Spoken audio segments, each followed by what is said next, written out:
ছেলে বসছো ভাই, খামখেয়ালি করে উড়ায় দিও না বাবা, মোবাইলের আসক্তি ছাড়ো, এই চোখ হেফাজত করো, নজর হেফাজত করা দরকার।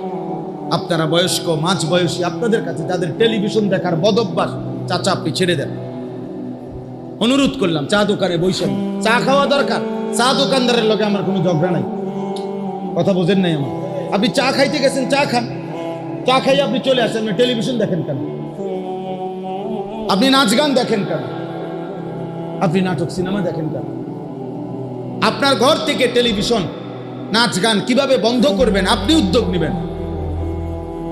আপনার স্ত্রী সন্তানকে আপনি বলেন, বুঝান, ফিকির করেন।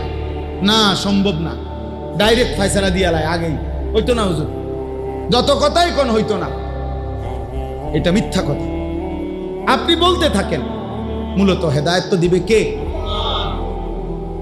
আল্লাহ তাআলা আমাদের সবাইকে গুনাহ থেকে বাঁচবার তৌফিক দান করেন।